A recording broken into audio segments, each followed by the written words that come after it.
How's your walk with the Lord? It's a bit of an odd question, isn't it? But here's an offer. Jesus suggests that you take it literally. A walk with the Lord. Imagine, at a time of social isolation, strict guidelines for our outdoor exercise, the 2-metre rule firmly in place, Jesus crosses all the barriers and comes towards you, inviting you for a stroll with him. He wants to be by your side, close enough to be able to speak to you, close enough to be able to hear you speak back to him. Just you and him.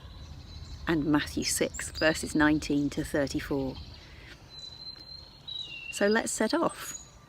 Because for the Christian, a walk on your own need never be a lonely thing. Head outside. Your street, or the garden, or your own imagination will do. Let's begin by taking stock of your inner life. Your emotions can act a bit like windows through which we can catch glimpses of what's really going on inside, things normally hidden in the busyness of life. And lockdown could provide the perfect opportunity for you to stop and take a look. You'll notice that the more something matters to you, the stronger your emotions are about that thing. There's nothing like a global coronavirus pandemic to bring plenty of strong emotions to the fore. And fear and anxiety have got to be up there. Jesus offers us clarity and help with both. They're big because lots of the things that we value most feel under threat right now. Let's take fear. There are 2 phases to fear. There's that initial wide-eyed, heart-racing adrenaline rush as we size up the potential threat before us. And then there's that self-preservation instinct that kicks in that makes us want to run for cover. In the face of something actually big and threatening, God has designed us to feel small and vulnerable. It's often an accurate assessment to feel vulnerable and exposed. Appropriate fear can be healthy if it brings us down to our right size. Coronavirus does that. It is scary. It is much bigger than us, and we are incredibly vulnerable as it sweeps around the globe. Jesus assumes we are afraid. His question to us is, in your fear, what do you do with it? Where do you turn? Where do you think you should run for safety? The sizing up bit of fear can go really badly wrong if above what we dread we fail to notice our much bigger sovereign God seated on his throne, ruling over everything, this virus and our times. And that running for cover bit of fear can go badly wrong if we turn anywhere other than to God, expecting anything other than him to provide the true reassurance we crave. It's when we don't turn to the Lord with our fear that anxiety can take root and set in. So what is anxiety?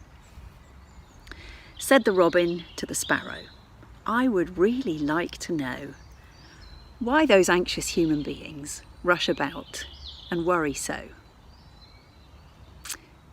Jesus speaks of anxiety not so much as the symptoms of the dry mouth and sweaty palms and the racing pulse and the shortness of breath that some of us know really well.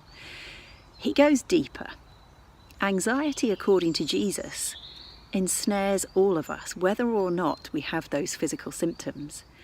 And it starts in our thought life and slowly becomes a lifestyle rather than an emotion.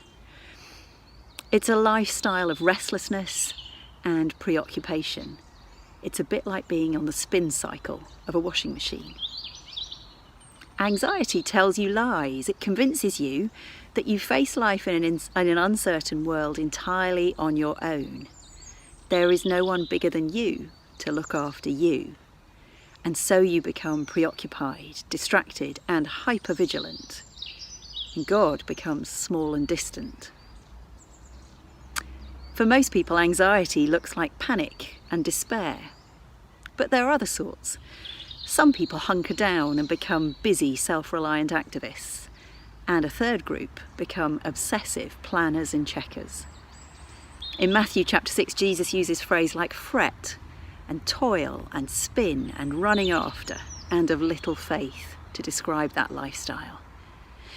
Just now, Jesus watches us constantly checking the news updates, frantically stockpiling food and supplies, seeking control by planning ahead, distracting ourselves, obsessing about hygiene, exercising like mad to give ourselves the best chance, building our little kingdoms. And in his compassion he speaks. His voice invades our mini kingdoms. Do not be anxious.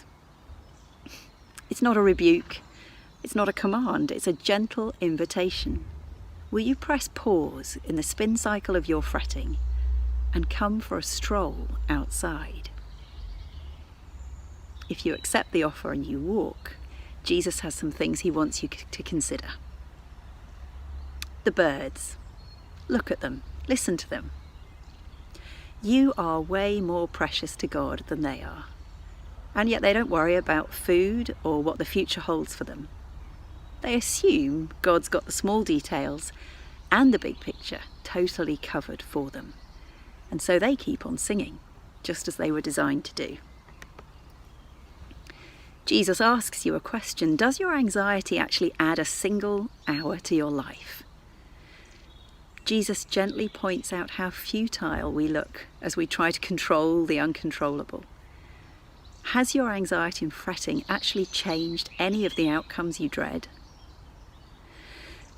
What about the flowers? Look at them. These beautiful flowers. They don't rush about fretting, and yet God delights to lavishly provide for them all that they need.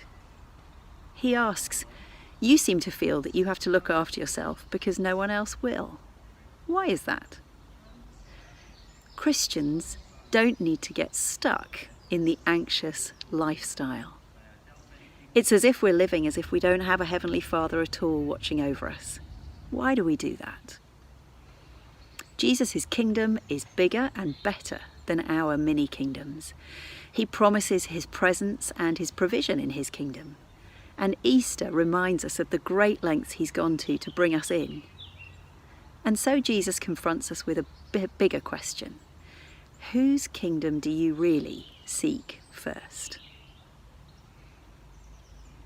Well, having heard Jesus speak to you, he wants to listen to you respond. He's walking with you and listening. Where will you start? Pour out your heart. Tell him what's on your mind. Tell him about the things you're scared of.